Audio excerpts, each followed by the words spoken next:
जय हिंद दोस्तों, वंदे मातरम।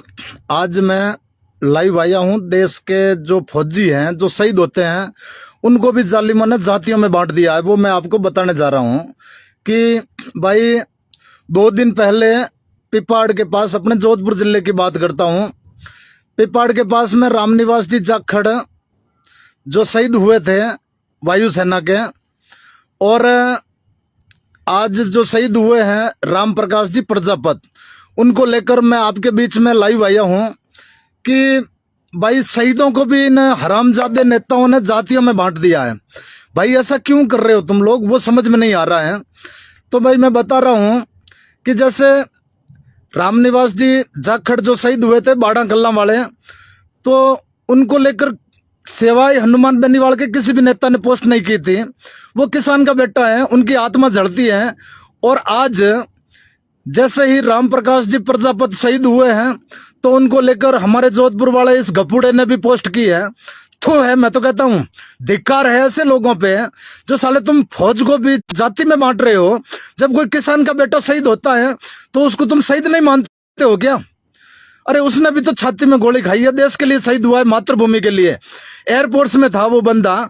आप, मैं अभी देख रहा था फेसबुक बैठे बैठे, तो मैंने देखा कि भाई ये केंद्रीय मंत्री है, इसने पोस्ट की है 2 दिन पहले। तो जब किसान का बेटा शहीद हुआ तो इनने पोस्ट नहीं की थी, और आज पोस्ट कर दी। क्यों भाई?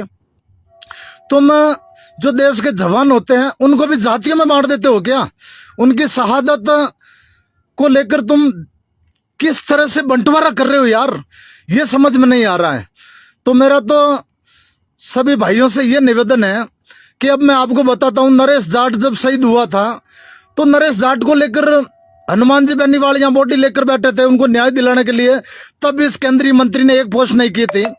खेजड़ला का जो फौजी था लक्ष्मण चौधरी, उसकी जब शहादत हुई तो उसको भी लेकर इसने पोस्ट नहीं की। तो मैं इसको गद्दारी कहूंगा भाई, फौज का नहीं, ये हमारी कौम का, हमारे खून का गद्दार है ये केंद्रीय मंत्री। जो फौजियों के लेकर, जो प्रहलाद चौधरी काला पीपल ढाणी वाला पिछले साल शहीद हुआ था, उसको भी लेकर इसने पोस्ट नहीं की थी। तो ऐसे जो भेड़िया है, जो हरामी है, जिसके खून के अंदर पता नहीं क्या भरा हुआ है, कितनी नफरत है किसान के बेटों से। और वही हमारे जो किसानों के बेटे हैं वो इसको माला ले लेके पहरा रहे थे। कल मैं देखा था, अभी 2 दिन पहले इसकी कल जो इसकी जन आक्रोश महासभा थी विधानसभा की, वहां पे हमारे किसान के बेटे इसको 51 किलो की माला लेके पहना रहे थे। उस रैली की भी मैं बताऊंगा कि अभी 5 दिन पहले 2 तारीख को जोधपुर कलेक्ट्रेट के बाहर इसने रैली की थी, केंद्रीय मंत्री गप्पू बन्ना ने, और जनरल वीके सिंह उनको लेकर आया था। तो यहाँ पे मतलब इस तरह चिड़ियां उड़ गई, समझ लो साले के तोते उड़ गए थे। कुर्सियां खाली पड़ी थी, पहले 1000 कुर्सी लेके आया, फिर 400 कुर्सी टैक्सी में भर के वापस भेज दी, 600 कुर्सियां लगाई थी। एक एक चीज का वीडियो पड़ा है। जब 400 कुर्सियां वापस टैक्सी रवाना कर दी, फिर भी लोग नहीं आए यार, क्यों आएंगे? और इस खुद ने कही थी कि ये मेरी 3 विधानसभाओं की रैली है। अब मैं बता रहा हूं आपको, भुंगरा कांड हुआ था, तो भुंगरा को लेकर इस जालिम ने अभी तक एक प्रतिक्रिया नहीं दी। दोनों ये जो जन आक्रोश रैलियां थी इसकी, भुंगरा को लेकर एक शब्द नहीं बोला। क्यों भाई? तो ने उस दिन मोर्चरी में आके कही थी कि मैं इनको संविदा पे लगा दूंगा, एम्स में लगा दूंगा, वहां लगा दूंगा, नहीं लगाया ना उनको।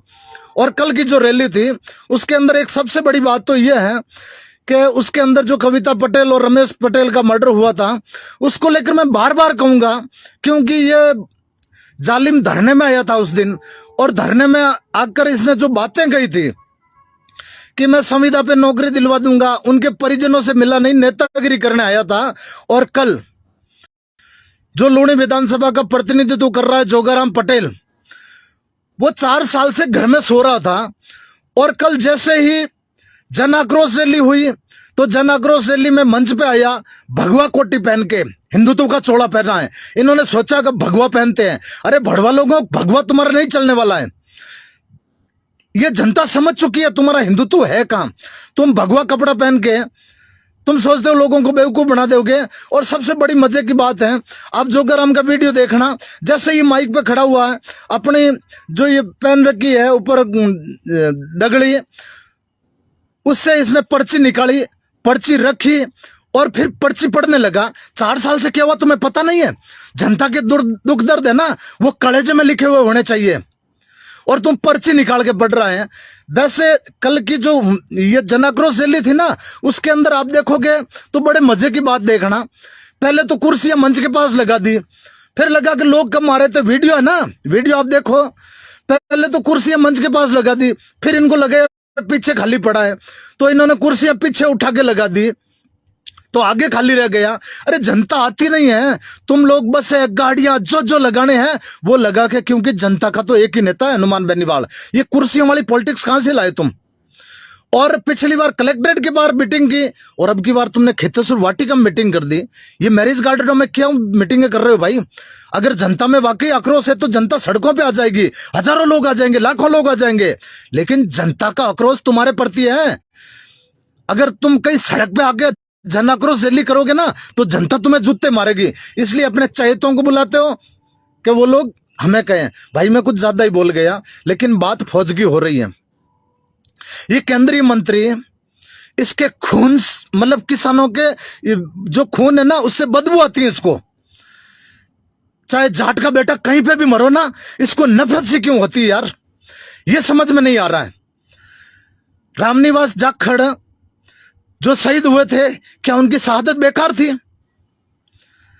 अरे हरामजादो, जब हेमराज और वो 2 फौजियों का सर काट के पाकिस्तान ले गए थे, तब तुम लोगों ने बहुत बवाल किया था, पूरा भारत बंद करवाया था। और अब भी फौजी मर रहे हैं ना, ये तो सेंट्रल गवर्नमेंट का मामला है। तुम्हें श्रद्धांजलियां देने में शर्म आ रही है? हमारे बेटों की शहादतें हो रही है, वो गोलियां खा के मर रहे हैं, और तुम शहादत भी जातियां देख के करते हो। जो अनुदान देना होता है सरकारों को, वो भी जातियां देख के करती है।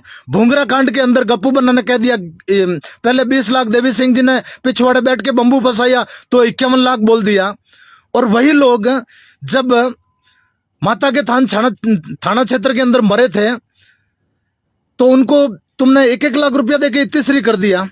मैं तो कह रहा हूं, जो बेटे होते हैं ना, किसान के बेटे जो फौज में जाते हैं ना, वो अपनी मौत को घर अपने माता पिता और अपने बच्चों के कदमों में रख के जाते हैं कि मेरे एक पल का भी भरोसा नहीं, फोन पे बात करते करते भी गोली आ जाती है।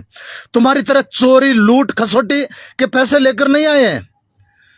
ये केवल चंद डालमिया जिनको गिरफ्तार किया है ना अभी एसओजी ने, उसकी फोटो तुम्हारे साथ वायरल हो रही है भाई। क्यों? तुम्हारा सीए था बात संजीवनी का, उसके बेटे को पकड़ा है। तुम्हारा कल चेहरा देखिए था, एकदम काला पड़ा हुआ है। अब जेल जाने के दिन आ गए हैं। अरे अशोक जी, तुम्हारा इतना खून काला हो गया, तुम गरीबों को कह रहे हो कि मैं कैसे पैसे दिलाऊं, तो इसको उठा के डाल दो अंदर। ये जो बुलडोजर चला रहे हो ना पेपर लीक वाले मामले में, तो इसको संजीवनी वाले चोरों के प्रॉपर्टी के ऊपर बुलडोजर क्यों नहीं चला रहे हो? जो इथोपिया के अंदर 10,000 बीघा जमीन ली है इस गप्पू बन्ना ने अपने बीबी और अपने साले के नाम पे, उनको आप लोग क्यों नहीं सीज कर देते? क्यों नहीं प्रक्रिया चलाते? क्यों नहीं इनको हवालात में डाल देते हो? क्यों नहीं जेल की सलाखों में डाल देते हो? सीए को पकड़ा है, तुम लोग धीरे धीरे गेम खेलते हो। अगर तुमसे सत्ता नहीं संभल रही तो छोड़ो, किसी सक्षम आदमी को दो। ये पॉलिटिक्स मत करो, जनता समझ चुकी है संजीवनी के पैसे गरीबों के पैसे थे। और रही बात गप्पू बन्ना, तेने तो गरीबों के पैसे हड़प के टिकट लेके आया और मोदी लहर में जीत गया, और तू सोच रहा मैंने गहलोत के बेटे को हरा दिया। अरे वो जनता ने मोदी को वोट दिए हैं। तेरे में दम होता ना, कुर्सियों पे तू 500 लोग बिठा देता यार। 3 विधानसभाओं से सिर्फ 300 लोग भी नहीं आए, कुर्सियां खाली पड़ी थी। सैल्यूट करूंगा राजस्थान तक वाले ने और भास्कर वाले ने, पूरी एकदम सच्चाई बताई थी। भाइयों, मीडिया के लोग भी ऐसे दलालों की सच्चाई बताएंगे तब जनता को ध्यान पड़ेगा। तो भाइयों, मैं इन शहादत पे सलाम करता हूं। जिन परिवारों से लाल गए हैं, उन परिवारों की हालत देखो, क्या बीत रही होगी उनके ऊपर। पहले एक कमांडो शहीद हुआ था कोई पुलिस वाले की गोली से, तो उसको भी गप्पू बन्ना ने कही थी मैं वैसे करूंगा वैसे करूंगा, 1 रुपया भी नहीं दिया। तूने किसको दिया यार? 1 रुपया भी नहीं दिया। एम्स के अंदर तूने कही थी संविदा पे लगा दूंगा, किसी को नहीं लगाया। और जो कर रहा तू कौन सी उस देव जी भाई बड़े पिछवाड़े वाले को लेकर आ गया? सब समाज के नाम की राजनीतियां करते हैं। हमें कहते हैं ना जातिवाद, ये जातिवाद नहीं है, हम मानवता की लड़ाई लड़ते हैं भाई। कौन सा जातिवाद हो